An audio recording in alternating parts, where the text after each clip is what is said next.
तो last class में हम लोग इन्वर्स ट्रिग्नोमेट्रिक फंक्शन के बेसिक कॉन्सेप्ट्स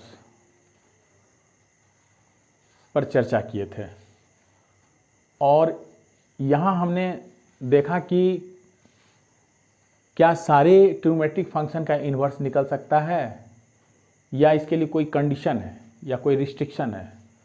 तो उस पर भी हमने आपको बताया था कि वही ट्रिग्नोमेट्रिक फंक्शन मतलब कोई भी फंक्शन का इन्वर्स तभी होगा जब वह 1 और ऑन टू होगा। तो वहाँ आपको बताया था कि सबके सब ट्रिग्नोमेट्रिक फंक्शन मतलब जो भी टी रेशियोज आपके 6 टी रेशियोज हैं तो सब के सब पीरियोडिक हैं, इसलिए उनका वैल्यू रिपीट करता है एक इंटरवल के बाद। तो उस केस में वो मेनी वन हो जाता है और वहाँ हम इन्वर्स उसका नहीं निकाल पाते हैं। तो इसे निकालने के लिए आपको एक रिस्ट्रिक्टेड डोमेन के बारे में बताया गया था और उस रिस्ट्रिक्टेड डोमेन से सारे इन्वर्स ट्रिग्नोमेट्रिक फंक्शन के लिए आपको प्रिंसिपल वैल्यू ब्रांच पर भी चर्चा की गई थी। ठीक है, तो अभी हम देखेंगे कि किस तरह से हम उसी टेबल का यूज़ करके जो आपने लास्ट क्लास में बनाया था कि इन्वर्स ट्रिग्नोमेट्रिक फंक्शन के लिए डोमेन क्या होता है, उसका रेंज या प्रिंसिपल वैल्यू ब्रांच क्या होता है, तो उसका यूज़ क्या है, कैसे हम इसको अप्लाई करते हैं, यहाँ हम कुछ एग्जाम्पल से देखते हैं। तो चलिए आपका क्वेश्चन है, इसे नोट किया जाए। The first question is find principal value of each of the following. First one is cos inverse root 3/2। दूसरा है cosec inverse, suppose this is -2। Third है cot inverse -1/√3 और एक और करते हैं, फोर्थ है sec इनवर्स -√2, sec इनवर्स -√2। तो चलिए बारी बारी से ये जो चार आपको मिला है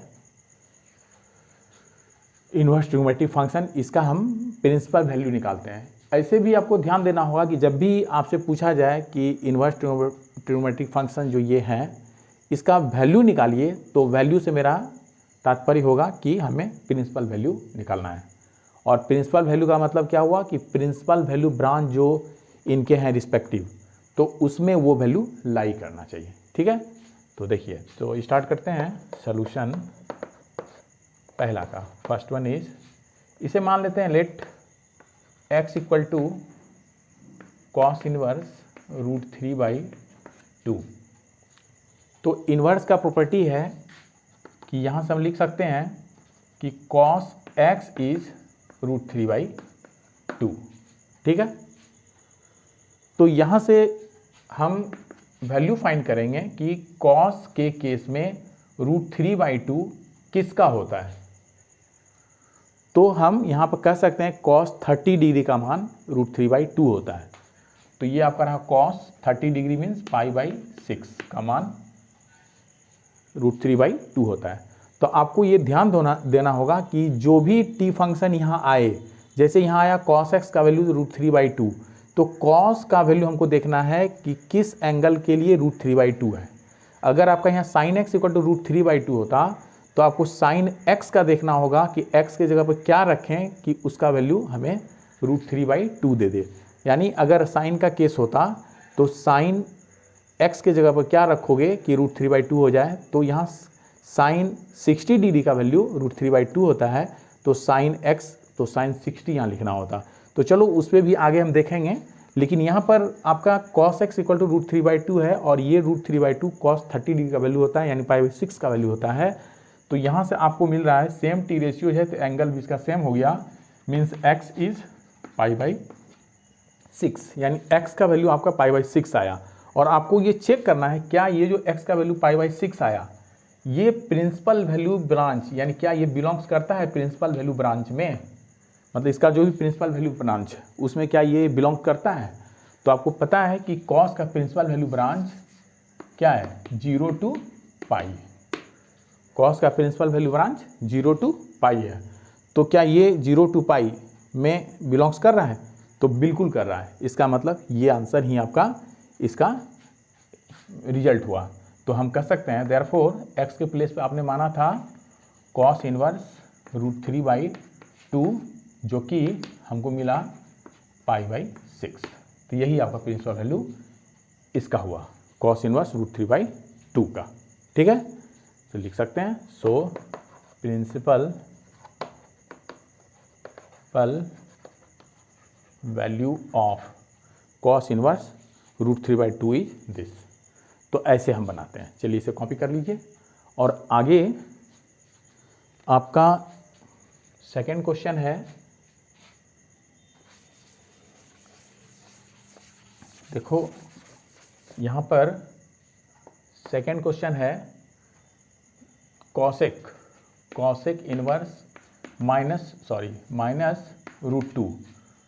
तो हमने इसे मान लिया this is x cosec inverse -2। तो यहाँ से इनवर्स का प्रॉपर्टी हुआ कि this is cosec this x is -2। तो हमें देखना है कि माइनस ये जो 2 है कॉसेक के केस में किसका रिजल्ट है।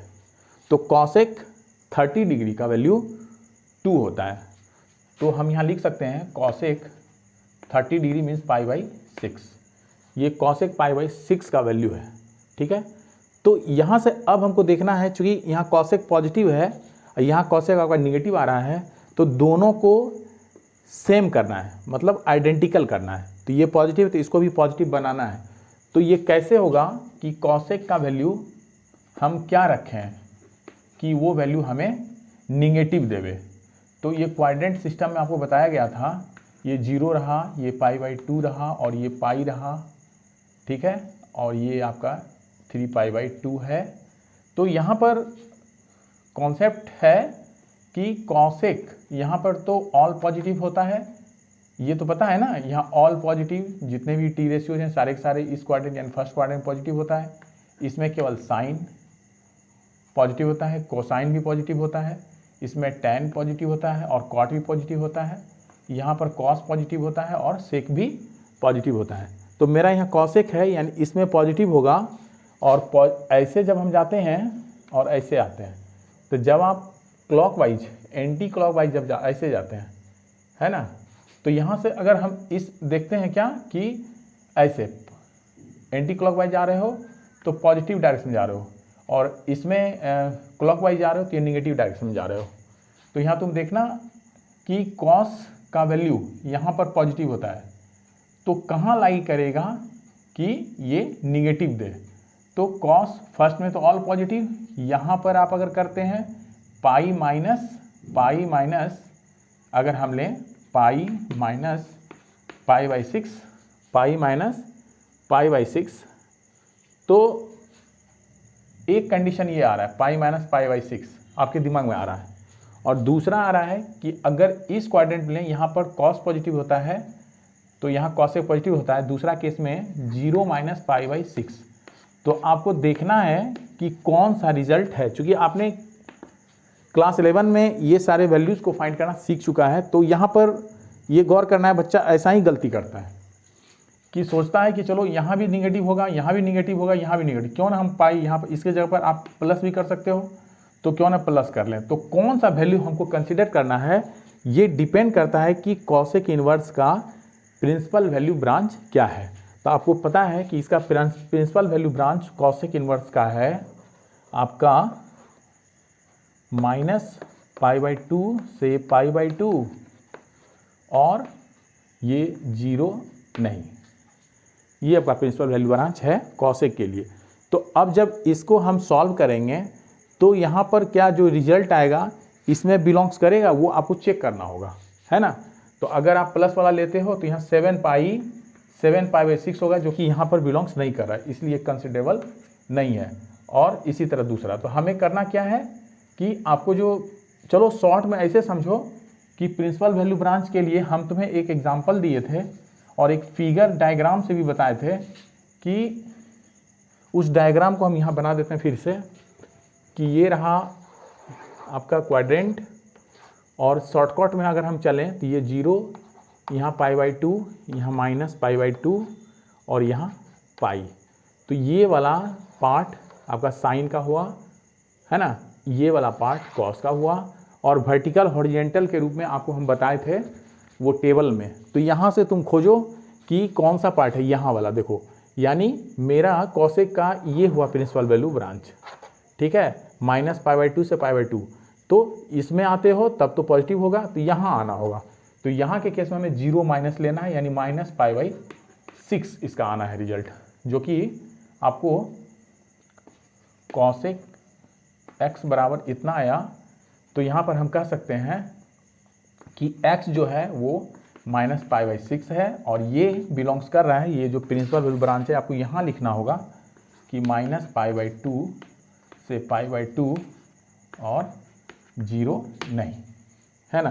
तो इसमें ये बिलोंग्स कर रहा है, तो इसीलिए यही इसका प्रिंसिपल वैल्यू हो गया। यानी x आपने किसे माना था, x आपने माना था कॉसेक, लिख दो। सो प्रिंसिपल, चलो हम शॉर्टकट में principal value of cosec inverse x is -π/6, ये आ रहा है। तो इस तरह से हम कॉसेक इसका प्रिंसिपल वैल्यू फाइंड कर सकते हैं। चलो फटाफट दो और है, इसे भी हम निकालते हैं। तो ये टेबल को केयर करना है, और इसके कॉन्सेप्ट को पिछले वीडियो से तुम समझ सकते हो कि ये आखिर निकलता कैसे है, ठीक है। तो यहाँ इस फिगर को हटा देते हैं और हम लोग यहाँ से ही सारा डिटेल निकाल लेंगे। चलिए, थर्ड क्वेश्चन है आपका, इसको मान लेते हैं x, cot इनवर्स -1/√3, इसको x मान लेते हैं। तो यहाँ से अगर हम कॉन्सेप्ट लगाएं तो this is cot x is -1/√3, और माइनस कॉट में बताओ कि 1/√3 किसका होता है, तो ये tan में किसका होता है, ये 30 डिग्री का, तो कॉट में किसका होगा 60 डिग्री का। तो कॉट 60 डिग्री को आप लिख सकते हैं π/3, ठीक है ना। अब कॉट को देखना है तुम्हारा प्रिंसिपल वैल्यू ब्रांच से ये वैल्यू कैसे पॉजिटिव या निगेटिव होगा। तो आपको निगेटिव चाहिए, तो कॉट, देखो कॉट का प्रिंसिपल वैल्यू ब्रांच क्या होगा, तो tan कॉट का यही है ना, -π/2 से π/2, ठीक है। तो -π/2 यानी यहीं पर फिर हमें आना है, ठीक है ना। यहाँ तो ऑल पॉजिटिव होता है, तो इस वाले क्वाड्रेंट में आपको कॉट का वैल्यू निकलेगा, ठीक है। तो ये क्या हुआ, यहाँ tan तो पॉजिटिव होता है, कॉट भी पॉजिटिव होता है, तो कहाँ पर ये वैल्यू जाएगा, इसको देखो किसका वैल्यू है, कॉट 1/√3 60 डिग्री, तो वही हम लिखें, और यहाँ पर आपको निगेटिव लाना है। तो कॉट का प्रिंसिपल वैल्यू ब्रांच क्या है, 0 to π, है ना। कॉट का हो गया 0 to π, लिख देते हैं 0 to π, ये कॉट का प्रिंसिपल वैल्यू ब्रांच है, ठीक है ना। तो यहाँ से देख लो कि इसके बीच में कैसे वैल्यू आएगा, तो तुम्हारा यहाँ लेना है इस वाले में, ठीक है। तो यहाँ तो पॉजिटिव हो गया, तो इसमें लेना है pi minus, this is pi minus π/3, ठीक है। और यहाँ से तुमको मिल जाएगा cot x इज cot 2π/3, और यहाँ से x का वैल्यू हमें मिला 2π/3, जो कि बिलोंग्स कर रहा है ओपन इंटरवल 0 to π में, ठीक है। तो ऐसे ये टेबल ही सफिशिएंट है ना। तो यहाँ से हमें मिल गया कि principal value of cot inverse, principal value of cot inverse -1/√3 is 2π/3। ठीक है, तो लास्ट एक और है क्वेश्चन, इसे भी करते हैं। आप इसे फटाफट कॉपी भी करते जाइए। देखो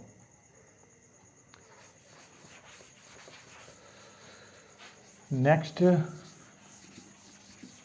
यहाँ पर फोर्थ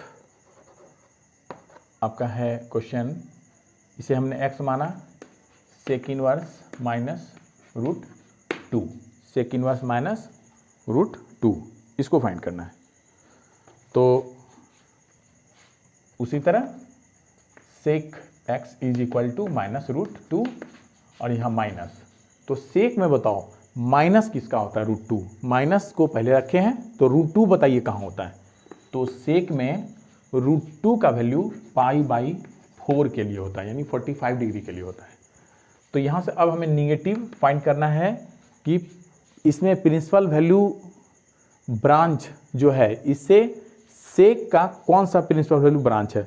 तो आपको पता है सेक के केस में आपका कॉस का ही होता है 0 to π, लेकिन इसमें -90 डिग्री का जो वैल्यू होगा वो इन्फिनाइट एक्चुअली होता है, तो ये घट जाता है। यानी आपके पास यहाँ लिख देते हैं 0 to π, ये रहा सेक के केस में, और इसमें π/2 कंसीडर नहीं होगा। ठीक है, ये सेक का हुआ। तो इसमें ये लाई करेगा कैसे, जब आप 0 to π वाले में जाएंगे, है ना। तो ये तो फर्स्ट क्वाड्रेंट में पॉजिटिव हो गया, और पाई यहाँ तक दूसरे वाले मान है, यानी पाई माइनस जाना है।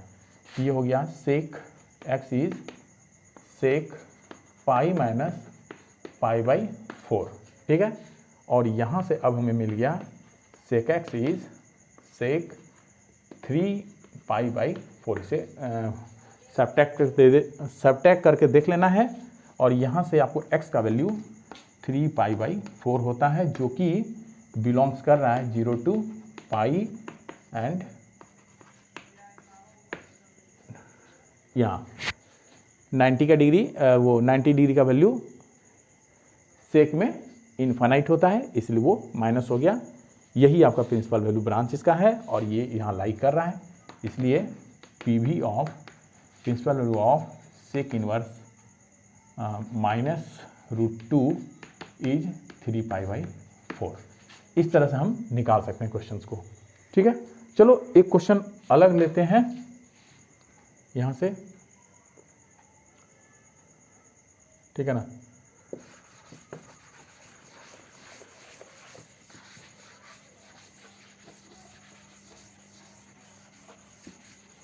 यहाँ एक बार हम फिर से लिख देते हैं कि जो भी वैल्यू आपको निकालना है, तो यहाँ पर साफ साफ आपके लिए एक फिगर बना देते हैं, ताकि आसानी से आप इसे समझ सकिए। ये रहा प्रिंसिपल वैल्यू ब्रांच के लिए एक ट्रिक का बना हुआ चार्ट, है ना। इससे हम बता सकते हैं 0 π/2 और ये माइनस π/2। सुनो, तुमको बताया गया था ये वाला जो है, यानी वर्टिकल पार्ट, यहाँ पर साइन, ठीक है, यहाँ पर साइन हमको दे रहा है, दूसरा हमको दे रहा है tan दे रहा है। ठीक है, मतलब tan का भी रिजल्ट यही समय मिलने वाला है, और दूसरा थर्ड वन इज कॉसेक का भी रिजल्ट यहीं से, यानी ये तीनों केस में आपको लिखाया गया था उस चार्ट में, ये वर्टिकल वैल्यू देता है, ये वर्टिकली, तो यहाँ से आपको पता चल जाएगा। और ये जो है हॉरिजॉन्टली, ये पार्ट, ठीक है, चलो ये पार्ट तो ये रहा, है ना। तो ये पार्ट जो है, तो इस पार्ट पे आपका आएगा, यानी 0 to π वाले पार्ट में आएगा कॉस, जो बच गया कॉस, सेक और कॉट। यहाँ से ये तुमको देखना है, ठीक है ना।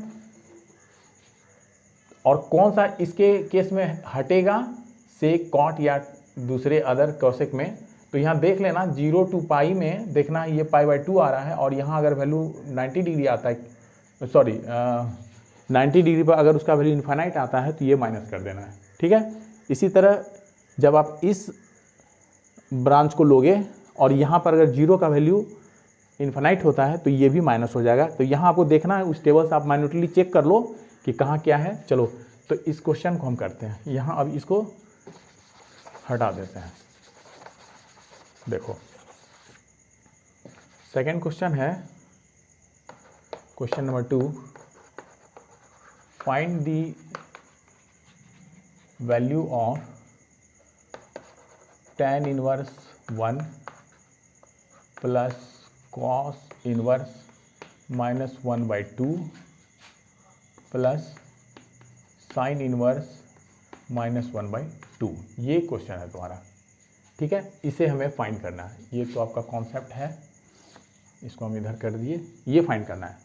तो find the value of this means each inverse trigonometric function के लिए हमें अलग अलग वैल्यू निकालना है, मीन्स प्रिंसिपल वैल्यू निकालना है, जैसा कि आपने फर्स्ट क्वेश्चन में किया। तो चलो हम अलग अलग सेपरेटली सबका प्रिंसिपल वैल्यू फाइंड करते हैं। सॉल्यूशन देखना, तो सबसे पहले हम tan 1 का निकालते हैं। तो मान लो let tan inverse 1 is x, इसे तुमने x कहा, तो यहाँ से tan x का वैल्यू 1 होता है, और tan में 1 का वैल्यू 1 वैल्यू π/4 के लिए होता है, और यहाँ से x हमको π/4 मिलता है, जो कि इसके प्रिंसिपल वैल्यू ब्रांच यानी tan का जो आपका प्रिंसिपल वैल्यू ब्रांच यहाँ मेंशन है -π/2 से π/2 में ये लाई कर रहा है। तो ये सही है। तो ये प्रिंसिपल वैल्यू ब्रांच इसका रहा है ना, tan इनवर्स x का ये रहा, tan इनवर्स 1 इज π/4, ठीक है। चलो दूसरा देखते हैं। Again let cos inverse -1/2 is equal to y मान लो, ठीक है। तो यहाँ से cos y बराबर हो जाएगा तुम्हारा -1/2, और खोजो यहाँ ढूंढना है कि cos में हमें -1/2 किसका वैल्यू होता है, तो दिस इज π/3 मीन्स 60 डिग्री का वैल्यू होता है। और cos को निगेटिव करने के लिए आप क्या करेंगे, तो cos निगेटिव कब होगा, तो क्वाड्रेंट सिस्टम में जाना है आपको। तो cos निगेटिव कब होगा, cos निगेटिव यहाँ तो आपका इस क्वाड्रेंट में cos पॉजिटिव हो जाता है ना। और आपको ये टेबल बना दिया ऑलरेडी। तो cos देख लो कहाँ लाइज कर रहा है, यहाँ से 0 से पाई वाले में, तो पाई माइनस होना चाहिए, क्योंकि 0 वाले से ऊपर वाले क्वाड्रेंट यानी फर्स्ट क्वाड्रेंट में cos पॉजिटिव होता है, यहाँ निगेटिव होता है।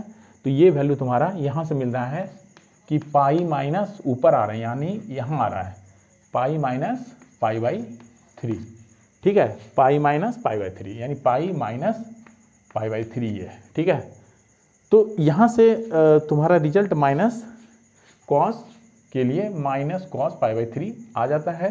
और जब हम इसे सॉल्व करेंगे तो cos y इज, सॉल्व करोगे 3 पाई में से चला गया पाई, दैट इज cos 2π/3 आ रहा है, और ये y यहाँ से हमें मिल रहा है 2π/3, और ये 2π/3 बिलोंग्स कर रहा है cos का जो प्रिंसिपल वैल्यू ब्रांच है, यानी 0 to पाई के बीच में। तो हम कह सकते हैं देयरफॉर cos इनवर्स -1/2 इज 2π/3, यहाँ से cos आ गया, ठीक है। ऐसे ही एक और बच गया मेरे पास sin -1/2 का। चलो यहाँ फाइंड कर लेते हैं। लेट sin इनवर्स -1/2 इज, इसको मान लो सपोज इसे मान लेते हैं W, ठीक है। तो यहाँ से क्या हो जाएगा कि sin W इज -1/2, और साइन में -1/2, सॉरी साइन में माइनस तो रहने दो यहाँ का, और साइन में 1/2 π/6 का वैल्यू होता है, देखना, ठीक है। ये इरेज कर दिए, देखो π/6 होता है। तो इसे हमें निगेटिव करना है, कहाँ से आएगा, तो साइन W इज साइन, देखो साइन π/6, तो साइन का तो आपके पास प्रिंसिपल वैल्यू ब्रांच यहाँ है, देखो लिख दिए हैं। तो इसमें या इसमें आ रहा है, तो इसमें तो साइन पॉजिटिव होता है, लेकिन आपका यहाँ साइन निगेटिव लाना है, यानी यहाँ आना है 0 माइनस। तो यहाँ लिख सकते हैं 0 माइनस मीन्स -π/6, ठीक है। और यहाँ से आपको W का वैल्यू -π/6 आया, जो कि बिलोंग्स कर रहा है प्रिंसिपल वैल्यू ब्रांच में π/2 से π/2 के लिए। Therefore sine inverse -1/2 is -π/6। इस तरह से हम तीनों का अलग अलग principal value principal value find कर दिए। अब करना क्या है, सबका जो प्रिंसिपल वैल्यू निकला ये और ये तीनों यहाँ पुट करना है और बस इसे सॉल्व कर देना है। ठीक है, तो चलो इसे सॉल्व करते हैं। वैल्यू को बारी बारी से हम लोग पुट करते हैं। यहाँ देखिए इसे इरेज किया जाए तो देखो, तो लिख देना देयरफॉर, चलो क्वेश्चन से हम सुधार लेते हैं। Therefore this is equal to tan inverse 1, यहाँ से आया तुम्हारा π/4, फिर ये रहा प्लस, दूसरा है cos इनवर्स -1/2, तो cos इनवर्स -1/2 का वैल्यू आया है 2π/3, तो यहाँ से ये हो गया। फिर आते हैं थर्ड में -π/6 आ रहा है तुम्हारा sin इनवर्स -1/2 का। जब इसे सॉल्व करोगे तो ये तुम्हारा क्या देगा, चलो सॉल्व करते हैं। दिस इज 6, 3 और 4 का एलसीएम आपको फाइंड करना है, कितना होगा, तो दिस इज 12, तो ये हो गया 3π, ये हो गया तुम्हारा कितना होगा 8π और ये रहा तुम्हारा 2π।